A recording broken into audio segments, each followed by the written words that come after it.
Turns out I definitely didn't know Martyn Bennett. I only know his cousin, Gordon Bennett.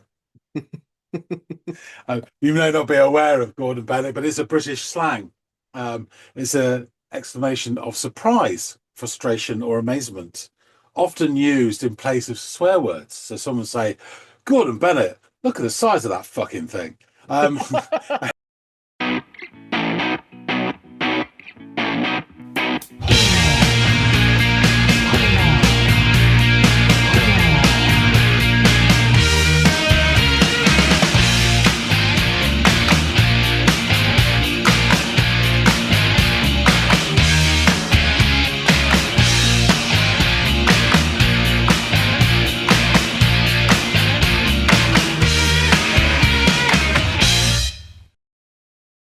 Hey, everybody out there. Welcome back to another Friday episode of the Audiophiles. I'm Andy. That's John. And as mentioned, it is Friday with a flashing John over there.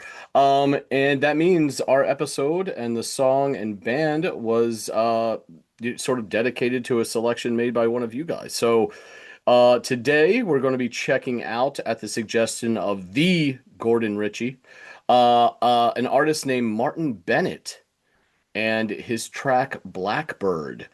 Now, neither of us are familiar with this one, so it was a toss of the coin as to who would get it. And the coin came up John. So John is going to be going off and giving this thing a spin. So John, familiar with the artist at the very least, or are you completely flying blind here on this one? a feeling that I've heard the name before, but I can't. It's like one of those nailing custard to the wall. I can't quite do it. Okay. Um, it's just I got an inkling, but I could be wrong. Okay. All right. Well, I'm just a shade behind you in that I don't even have an inkling, but it's going to be new to both of us. So I had an interesting research process with this one. This is a fairly interesting fellow, with certainly an interesting sound. So I'd like to see if you agree with any or all of that, and by going off and giving this thing a listen and coming back and letting me know. So why don't you do just that? Okay.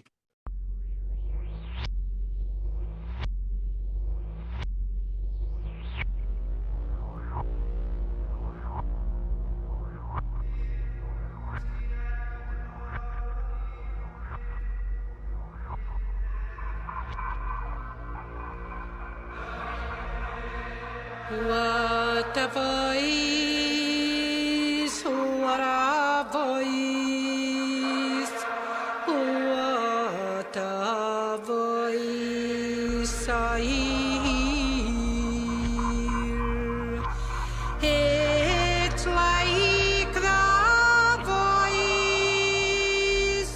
of my beloved dear.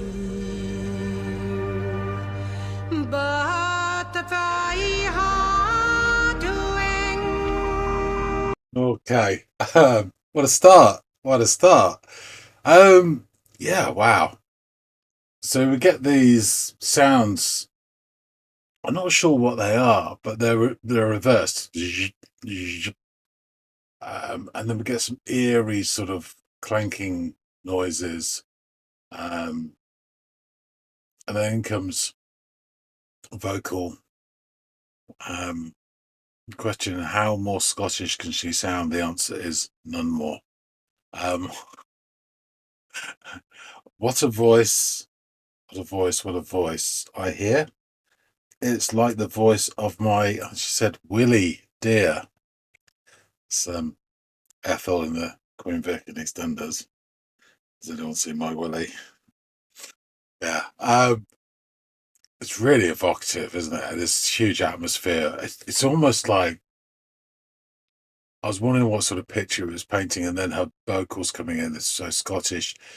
It's like the rest of it with those sort of backgroundy noises and like vocals and that. It's like mist settling across, the Scottish landscape, and then her voice cuts through, really crystal clear. Yeah, and there's a few like very gentle synth chords, just very slowly layering. Interesting. like that swallow high, I would clasp in the arms of my belly boy. Billy boy.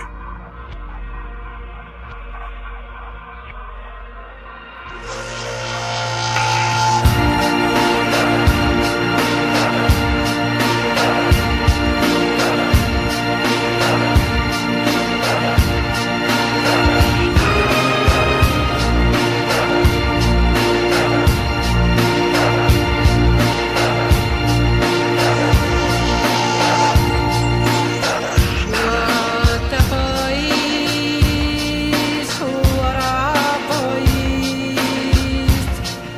voice, what a voice. Okay, there's a bit of a shift.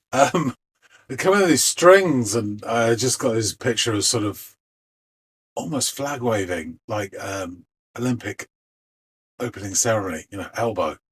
Yeah, and then in comes this very synthetic beat, with that gated reverb, sort of.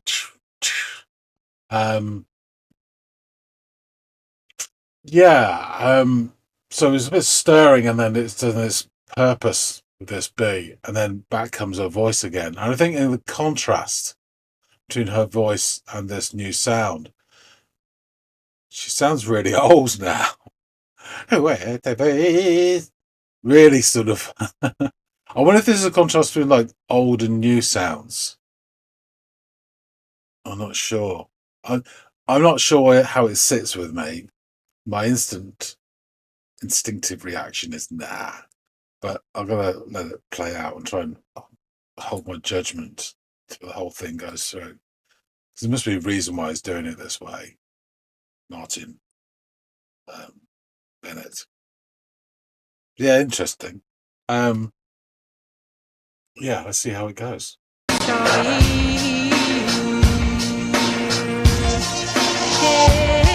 like the voice of my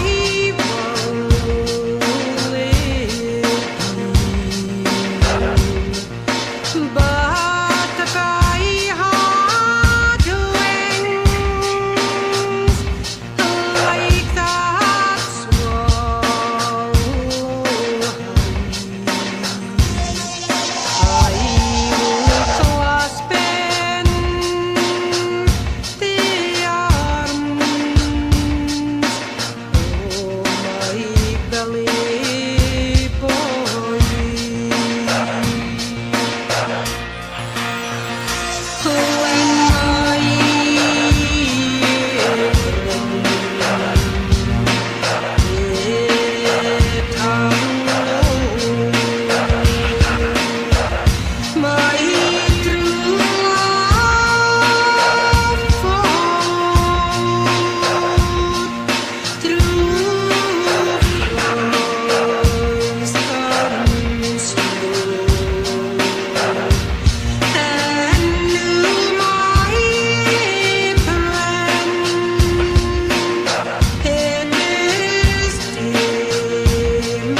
Okay, I'm honestly now barely hearing the words she says.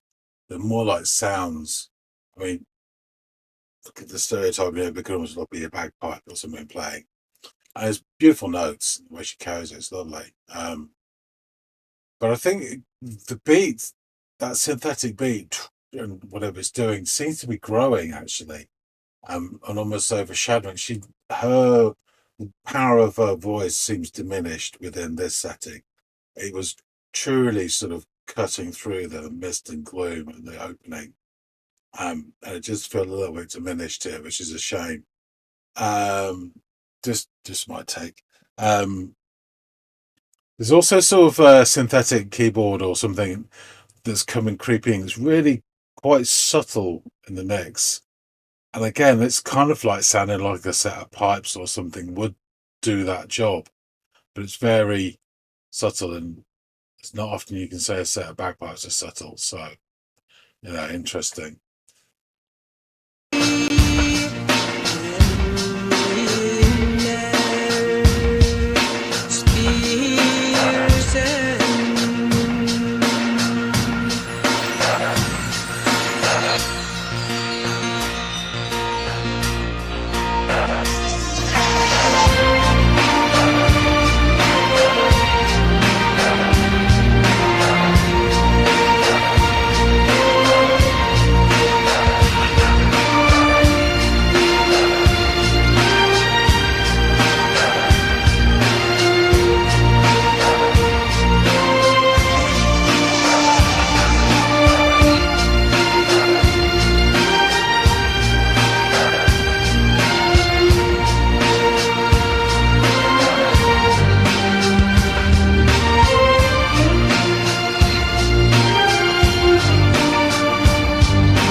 There is a blackbird.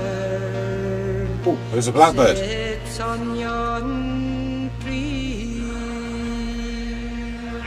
Some says it is blind, and it can see. Some says it is blind, and it can see. And so is my true love to me.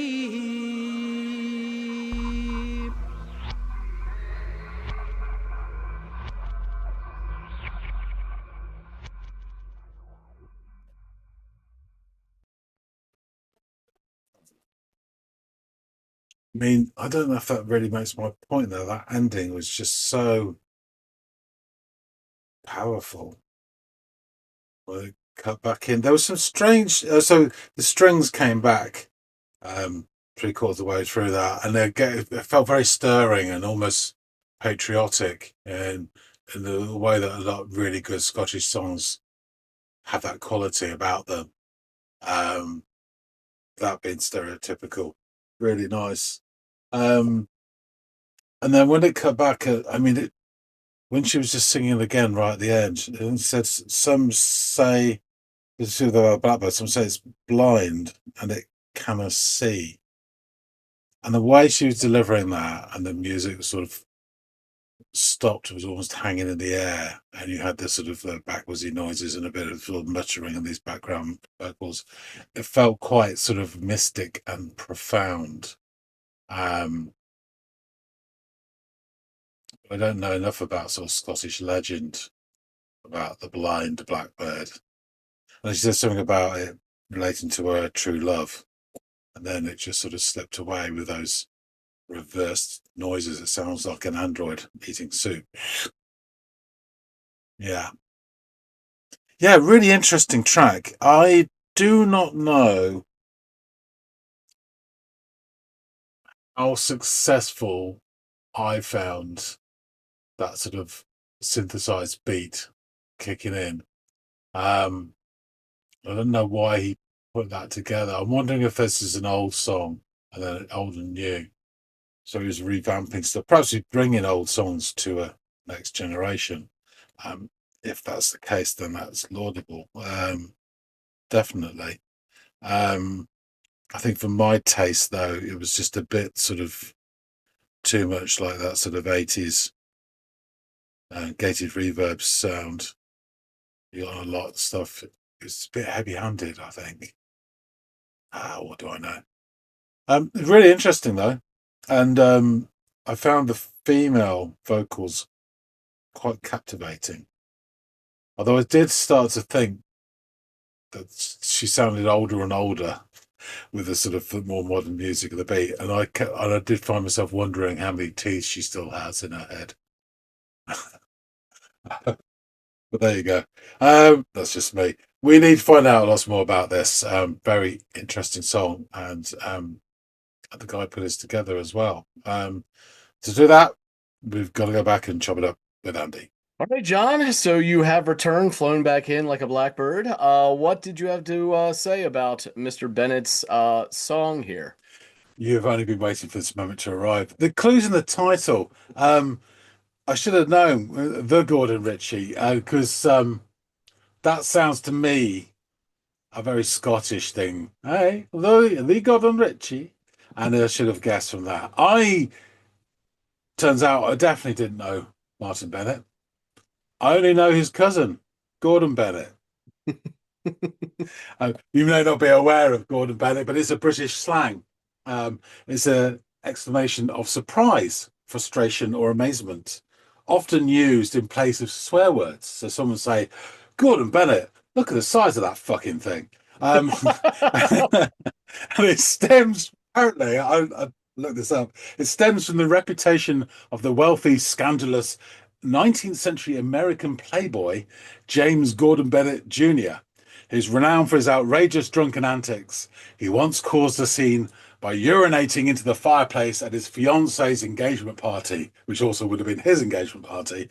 Let's just say the engagement did not go to full term, as the phrase goes. But yeah, so anyway, Gordon Bennett. Had a bit of fun out of that. Bennett, you know? The Gordon Bennett, yes. So this song, yeah, really interesting. Excuse me. Song starts off with some atmospherics. There's these snippets that sound like gusts of wind being played backwards, or maybe an android eating soup. One or the other. Yeah, and we also get these faint echoes and these wisps of vocals that are heavily processed, and they hang over the soundtrack like early morning mist. And then cutting through the miasma comes this voice, a true, strong, and very Scottish voice. And I hear, what a voice. And it could be self-referring. What a voice I hear. It's like the voice of my Willie dear, which unfortunately reminded me of a character called Ethel in a British soap opera called EastEnders. And Ethel would sit in the Queen Vic, the pub in Walford, in EastEnders, with her lapdog, Willie. And of course, sometimes she misplaced them. She'd walk around asking people if they'd seen her Willie. And very, very similar, an updated version of Mrs. Slocum's Pussy. But anyway, that's what. So the ghostly background vocals still sort of slip in and out of focus as she's singing. And then we also get the return of those reversed wind sounds. And they kind of almost sound like vinyl hiss and crackle as the track's going along. The female vocal really starts to run with it, and her style, she really grows into it. So she's extending certain syllables and emphasizing particular words.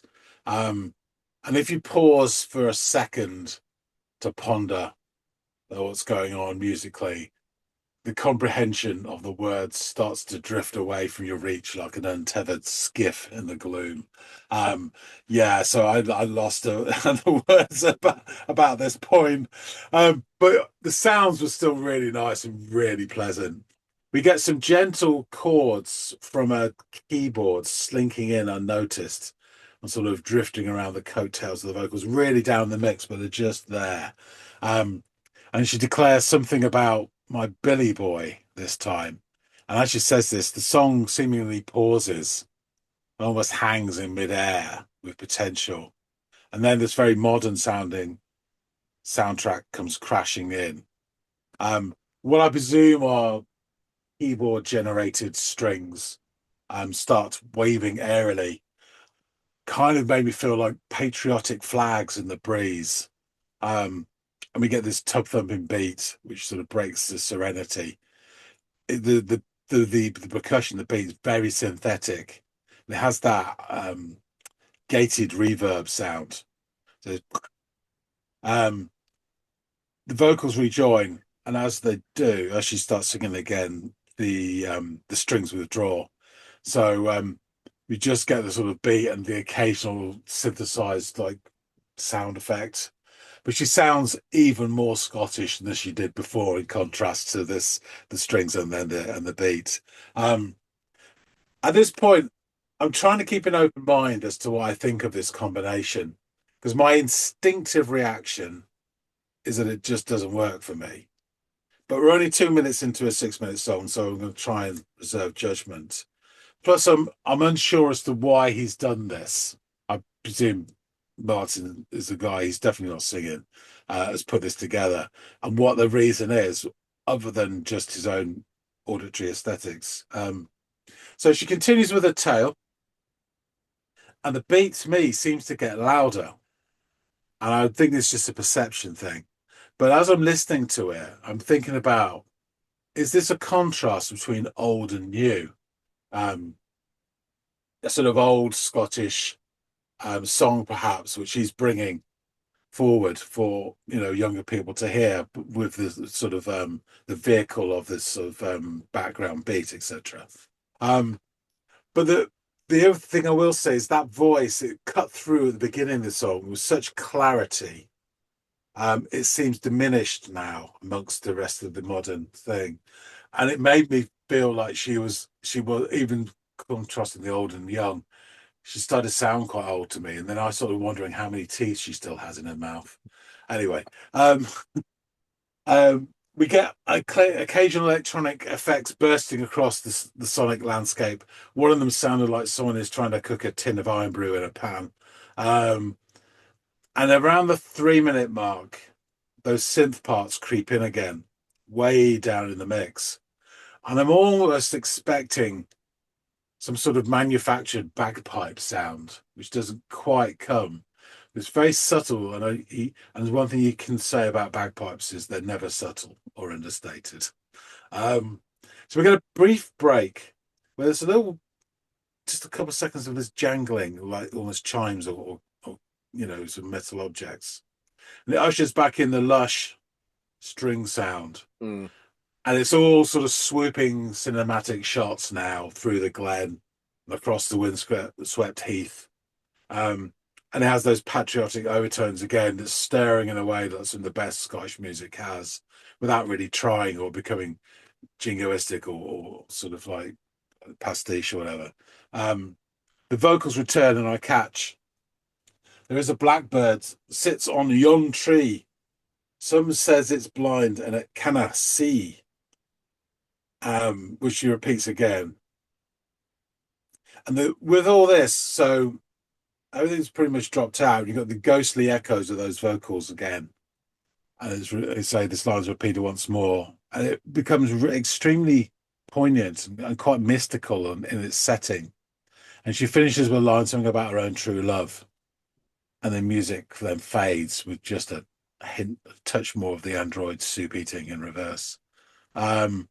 So yeah, I'm really undecided about this song, because I absolutely loved her vocals and the old Scottish sort of the Celtic feel to this. I really like the atmospherics as well, and the way that sort of the ghostly, backing vocals or extra vocal lines came and went. I did like the strings as well. Probably the only thing about it that just slightly put it on edge to me was the sort of synthetic beat. It didn't work for me. I'm not saying it's totally unsuccessful, but it just didn't work for me. But it was evocative, the whole thing. Just really super interesting. So yeah, I'd say it's a 3/4 hit with me. Yeah. Maybe from my perspective, the beat was benign. So it didn't stand out to me as something that I should love. It didn't stand out to me as something that I should underscore as to why it was detrimental to the song or whatever. So I guess it's a little bit, maybe not a full blah, blah, blah, but I really like this. Really liked it a lot. So maybe it's somewhere around where you are, but a little bit more effusive, maybe in my praise for it. Now, before I did any of the research into this, I listened to the song and I had some of my comps kind of validated when I was doing some of this and seeing some of the things that are written about it. Because what I got from this was like just the song. It sounded like Scottish Moby. Like if Moby got to do something was Scottish and in tune with his roots and wanted to recreate or put a shot in the arm of something that was historically relevant or maybe important to him, but from a more modern lens, sort of like what you were describing, and using, this beat to be like this marquee for people under 30 to check out or something like that. You know what I mean? Um, and then there were plenty of comps to Moby and others where I'm like, okay, yeah, I'm glad I wasn't the only one who thought that. But the string section was, whether fabricated or real, lifted, gave the song this extra sort of elevated sound. And her voice was incredibly pretty and unique. Um, so yeah, I really enjoy giving this thing a go as well. So the Gordon Ritchie, thanks for offering this up. It was a lot of fun doing the homework on this and getting exposed to an artist I was not familiar with. Sounds like John has a very similar, sentiment too after giving this thing a go. So Martyn Bennett, born February 17th, 1971. He was a Canadian Scottish musician who was influential in the evolution of modern Celtic fusion, a blending of traditional Celtic and modern music, as you can probably imagine. Uh, he was a piper, violinist, composer, and producer. Diagnosis of a serious illness at the age of 30 curtailed his live performances, although he completed a further 2 albums in the studio. He died from cancer on January 30th, 2005, 15 months after the release of his 5th album, Grit. He was born Martyn Bennett Knight in St. John's, Newfoundland and Labrador, Canada. Newfoundland and Labrador, great dogs. His father, Ian Knight, was a Welsh geologist and musician. His mother was Margaret Bennett, a singer and folklorist. Sounds like a really cool job. His grandfather, George Bennett, was also an enthusiastic piper. Martyn Bennett spent the first 5 years of his life in the Codroy Valley, where Gaelic and traditional music were parts of the local culture. The family then moved to Quebec. However, his parents separated when he was 6, and his mother moved back to Scotland, taking him with her. They stayed briefly on Mull before moving to Kingussie, where he had his first lessons in playing the great Highland bagpipe from David Taylor, who was also his history teacher. By the age of 12, he was winning junior piping competitions. I know how much you love the bagpipe, John. At the age of 15, he moved to Edinburgh with his mother when he won a prize at the City of Edinburgh Music School, the first traditional musician to do so. During the 3 years that he studied there, he also learned piano and violin. In 1990, he began violin and piano studies at the Royal Scottish Academy of Music and Drama in Glasgow, where he met Kirsten Thompson, a piano student in the year above him, who joined him in a band and later became his wife. During the final year of his studies, he was diagnosed with testicular cancer, and he recovered after 6 months of treatment and graduated in 1993. He made his debut at Glasgow Royal Concert Hall on January 14th of 94, supporting Martin Swan's Mouth Music, a Scottish-inspired music project. Bennett was a teenager when Swan had first spotted him playing. He took part in the summer festival of the city of Nantes in historic Brittany, France, in July 1994. He released his first album, the eponymous Martyn Bennett, in 1995 on Eclectic, a small Edinburgh-based independent label. He had recorded the album in just 7 days at Castle Sound Studios in Pencaitland. The album had a dramatic impact on Scottish music, and soon Bennett found himself providing the live musical score for David Harrower's play Knives in Hens, and performing at the party held at Stirling Castle for the European premiere of the movie Braveheart in 1995. He released Bothy Culture, his sophomore album, in 1998. The album topped the U.S. college radio charts and came close to winning a Mercury Prize nomination. He played at Tea in the Park in '98, and Scottish celebrities attended his performance at the Buddha Bar in Paris ahead of Scotland playing Brazil in the opening match of the 1998 World Cup. He was awarded the 1998 Glenfiddich Spirit of Scotland Award in the music category, and he played at Celtic Connections again in 1999. A year later, in 2000, he released the album Hardland on his own Cullen label. He appeared at the Cambridge Folk Festival in 2000, giving an electrifying performance. A reviewer wrote in Mojo that Scott's music has never sounded like this before. No music has ever sounded like this before. Half the audience fled in fear for their lives. Bennett sold 1,000 CDs after that set. Unfortunately, Bennett was diagnosed with Hodgkin's lymphoma in November of 2000. Over the following 8 months, he received both chemotherapy and radiotherapy. In the following years, his treatments would also include several major operations. After this diagnosis, he recorded his fourth album, Glen Lyon, which was first released on the Foot Stompin' label in 2002. It was a cycle of Gaelic songs featuring both him and his mother singing. Woven into this is a sample of Peter Stort, his great-great-grandfather, singing in 1910, taken from a wax cylinder recording. He married Kirsten in February of 2002, following a relapse and unexpected splenectomy in January of that year. Bennett proposed. The ceremony took place in her mother's kitchen. By this point, illness left him feeling disconnected from his music, and one day, in a fit of rage, he destroyed many of his instruments, pipes, fiddles, and whistles. Horrified at what he had done, he was unable to bring himself to speak to anyone for 2 days following the incident. The final album that he recorded, Grit, was released in October of 2003 on Real World Records. It has been recorded while he was ill, and he was unable to play his instruments.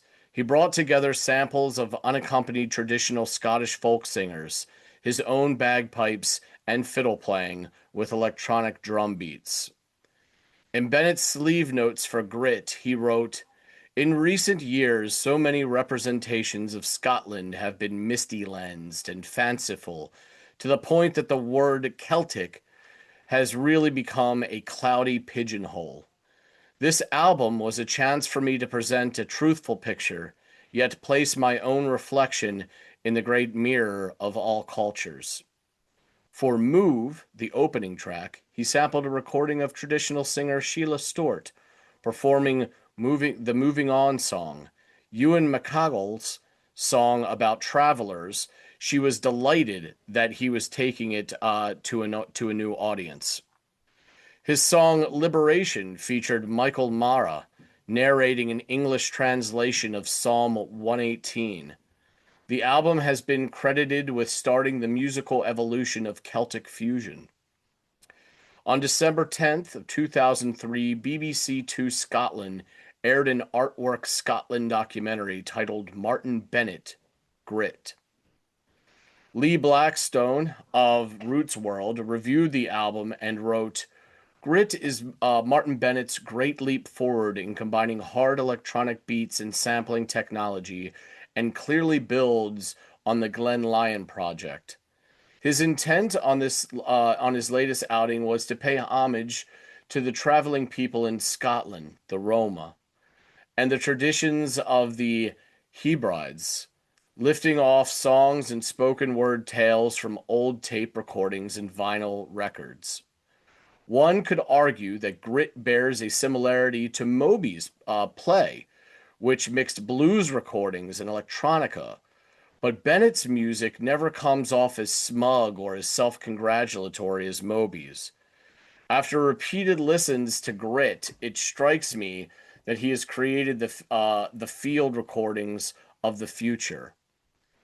And of this track, Blackstone would write, Blackbird features the singing of another traveler, Lizzie Higgins, and drops it into a hip-hop beat.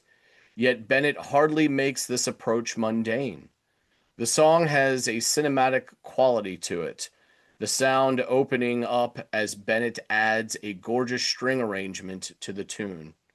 And in closing, he noted, like all Martyn Bennett albums, the production is outstanding, and even 100 listens from now, you will discover a new sound or nuance that you hadn't noticed before. Although meaty with electronic beats, Grit sounds completely organic and wet. There's less pipe playing than prior CDs. But what matters is that Bennett has brilliantly extended the boundaries of both Scottish music and the modern genre of electronica with this project. And Paul Scott Bates over at Louder Than War scored the album 9.5 out of 10 and offered up the following. This is an album like no other, make no mistake. Originally released in 2003, Grit was re-released to coincide with the theater production of the same name to celebrate the life of Martyn Bennett as part of the Glasgow 2014 Commonwealth Games cultural project. Just over 11 years ago, Martyn lost his fierce fight with cancer of the lymphomas at the age of 33. He left behind a memory of one of the most original artists to have graced these shores. His music, both daring and exciting, sounding like Fatboy Slim might have done if he hadn't gone rubbish. Bennett goes the extra mile when he manages to make a mix of modern electronic music and traditional Scottish songs sound like the perfect combination. It should be the recipe for disaster, but it ends up sounding like one of the most refreshing things you'll ever hear. The voices of traditional singers and travelers ooze with emotion over often powerful walls of sound, which, it seems, were made for each other. It is quite a superb album from an artist who is clearly at his peak and is sorely missed. So, let's jump into these lyrics, John. What a voice, what a voice, what a voice I hear. It's like the voice of my Willie dear. But if I had wings like that swallow high, I would clasp in the arms of, oh, my Billy boy. What a voice, what a voice, what a voice I hear. It's like the voice of my Willie dear. But if I had wings like the like the swallow high, I would clasp in the arms of, oh, my Billy boy. When my apron is hung low, my true love followed through the frost and snow. And no, my apron is to my chin. He passes me by, and he ne'er spires in. There is a blackbird sits on yon tree. Some say it's blind, and it canna see. Some say it is blind, and it canna see. And so is my true love to me. An incorporation of Celtic music with modern music, the track contains part of What a Voice, sung by Lizzie Higgins. Martyn heard the song when he was 12 years old and was blown away by her voice. This, accompanied with the fact that Higgins passed away, influenced the inclusion of What a Voice. So, there you have it, John. It is this marriage of an older song by an artist predating Mr. Bennett that he incorporated into this track because he had such reverence for the sound of her voice, something you and I both really enjoyed the aspect of in this track, the way she sounded. Yeah, it's great that they're able to have that recording of her. There's be so many, old ones that just have gone, into Yeah. ether. So Yeah, it's I great thought the it's same there that he thing. can use it. I thought the same thing about that anecdote about his great-great-grandfather's voice having been captured and him Yeah. somehow being able to, repurpose that. That's really interesting stuff. And good on him for keeping that, and his family, and whoever was in charge of the Higgins estate as it relates to her track. Yeah, really interesting stuff. And I appreciate the reverence that he has for his culture and the way that he can curate it and present it to a new generation in an effort to preserve it. Now, I know that there's probably some traditionalists out there that want to shake their fist at it, but at the end of the day, it's the traditionalist goal, I would assume, to make sure that that cherishing of your culture is perpetuated and passed on. And sometimes, in order to do that, you have to take a little bit of artistic license to make it palatable or presentable or attractive to that next generation who's going to carry the mantle. So, Yeah, yeah, yeah. No, it's quite. So really, he only had like a 9, 10 year career, really, didn't he? yeah, From it sounds like graduating, yeah, the most of the 90s into the early 2000s. and yeah, so dying at the age of 33, that's tough. It Yeah, really is. yeah. Seeing as he already had testicular cancer and managed to beat that, and then back comes a lymphoma, and yeah, that's not a good one. Yeah, yeah, it isn't. I don't know the difference between Hodgkin's and non-Hodgkin's, but you No, seem to see more success rate in fighting it with non-Hodgkin's than you do with the Hodgkin's form, I think. And you're right. After beating one form of cancer to only then get walloped with another one, and then all the stuff that he went through, not being able to tour, probably took it. I mean, that sad anecdote about ruining all smashing these up isn't. traditional Yeah, instruments is just so sad. And I can only imagine the mental state he had to be in yeah, that's what to it do is. that. Yeah, Yeah, yeah, super. yeah. That's it takes its toll, doesn't it? Yeah, I would imagine. I would imagine. I hope I never have to experience it, because I wouldn't wish that on my enemies.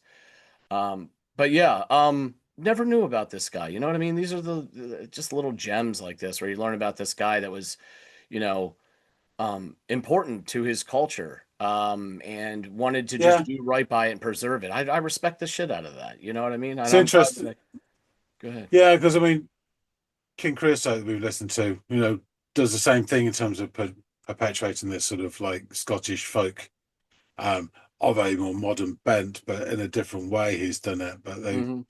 they basically got the same aim, haven't they? Yeah, Yeah, yeah, just different absolutely. paths. Yeah, really Yeah, interesting. it is interesting. I'd want to.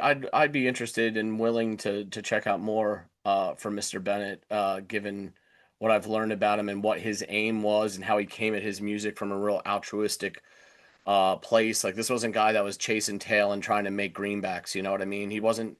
He didn't want to be popular. I think he wanted to help his culture and make a difference, and that's really really neat. And I respect that. So.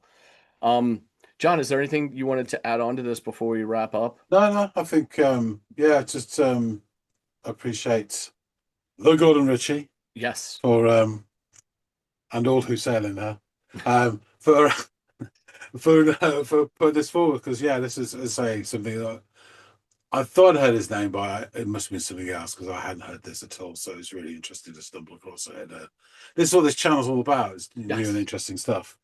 Absolutely. Absolutely. And you know what? Sometimes the music might not bowl us over, but it is really interesting to learn how it came to be and who made it and who made those people or what formed those Yeah. people.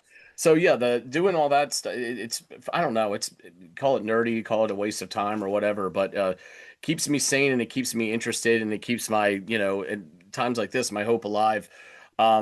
For people and sometimes what is perceived to be dying forms of music, you know what I mean, like Gaelic or Celtic music, but some people fear it being lost. I'm sure that there are other cultures out there that fear it too. I mean, Madhu Mokhtar is somebody else who's trying to bring his culture into a more modern era by injecting rock and roll into it, and I respect the shit out of his approach as well. So this is all really really good stuff, and you're right, it is one of the great reasons for doing this channel. So we will continue to do just that.